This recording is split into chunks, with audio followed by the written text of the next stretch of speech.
Isn't that about a whale or something? Hey everybody, Jeff Stone here with another episode of MagicReview.com, and I got myself here a little pack of tobacco. It's even all worn out and got some markings and stains and stuff on it. This is the way it's designed. Inside of there, I get a little pouch. Nice little old leather looking thing. Well, it is leather. And inside of there, I get three poker chips. Those are the back designs. And those are the front. You got like basically red, white, and blue, or kind of a cream yellowish color.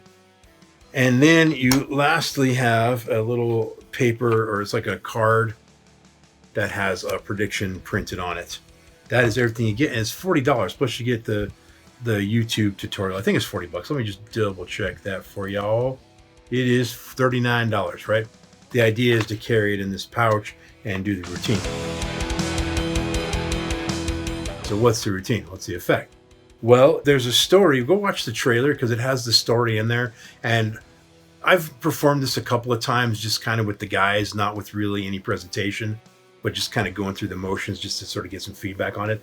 But if I were to perform this for real in a real gig, I would probably do it exactly the way it's done in the trailer with some very similar story, something like that. So go look at that. But the basic idea is it's like a Monty thing, right? It's where you have three chips here, and then you're going to think of one of them, and while my back's turned, and then I'm going to tell you which one you're thinking of. I'm going to do that 2 or 3 times, or however many, and then when the last one is, we have the spectator put one in the pouch, and I'm going to channel my inner Jeff Colwalk, not Jeff Stone, and change what I just said from spectator to participant. Jeff, if you're watching, thank you. That's been affecting my work. Anyway, so the participant will choose to put one chip in the pouch, one in your hand, and one in their hand. And then you will read the prediction card that explains exactly what happened, and that you predicted which hand would have which chip and that the other one would be in the pouch. The cool part about this, I can tell you the method because it's in the ad copy. And I love that they did that. That gives them a 100% score on the ad copy because it's 100% honest. They're not hiding anything or being sneaky. So the poker chip Monty, it's the Bob Hummer thing. Now, if you don't know what that is, okay, well, then you don't know how this is done. But just know, ask one of your magic buddies. I guarantee you somebody you know knows the Hummer principle. And it's awesome. It's really, really smart, really clever. Well, these poker chips make it even a little bit more cleverer. I'll just tell you, the only downside for me is I have to wear my glasses to read your mind. All right, I'll just leave it at that. You younger folk may not have that problem, but I do.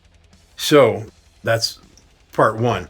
Part 2 is the free will principle, right? And it credits him exactly, the guy's name. I always have a hard time remembering how to say his name.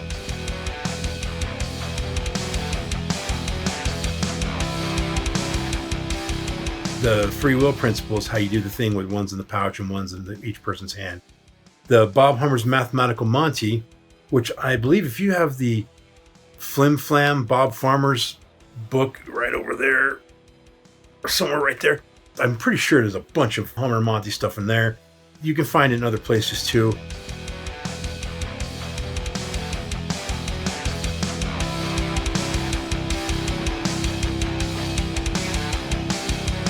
It's out there. Find a Hummer book, go to library.com, LYBRARY.com, and look for it on there. If you get this, you'll get the principle.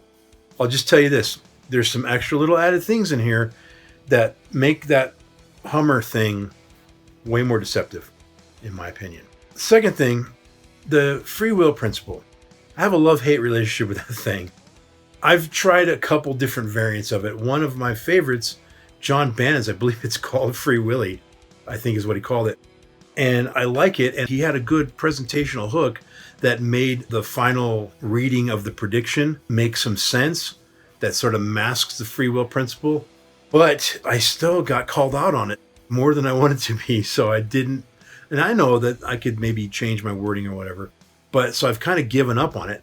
But I like some of the things they've done in this routine. So I'm going to try it again with this. I don't know if this is going into my repertoire or not, but I will tell you this. Normally when I review something, when I'm done, I give it to my reviewers over on mylovelyassistant.com. I have a team of reviewers that you've probably read some of the reviews, and I give the products to them after I've reviewed them.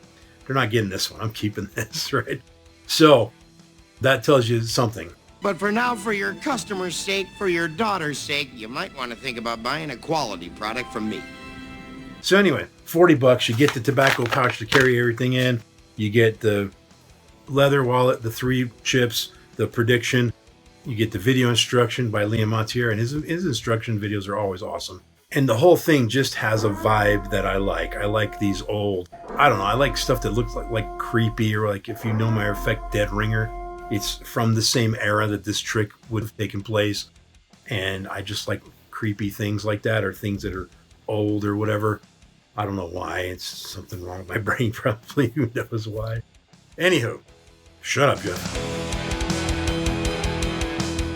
Final verdict on this thing. It's an easy 5-star product with a stone status of gem with a capital G for sure.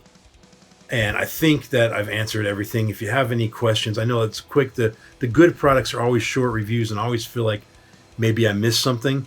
But I mean, you go read the ad copy, it's all there. They just spill it for you. Go watch the trailer, read the ad copy. It's all true, it's all accurate, it's exactly what you're gonna get.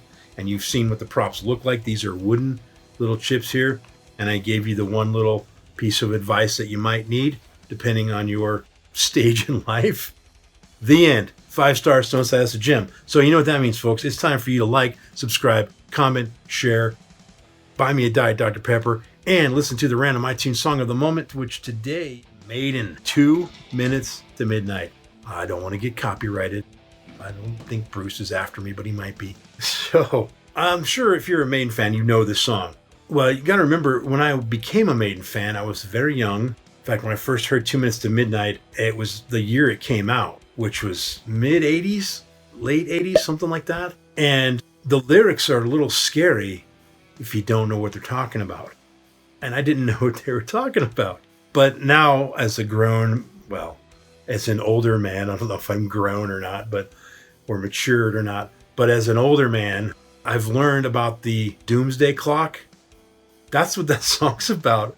I'm going to put a link to an episode of a podcast I listened to, a video podcast, called The Y-Files, which is awesome. Right? It probably is the best podcast that I watch, view, whatever.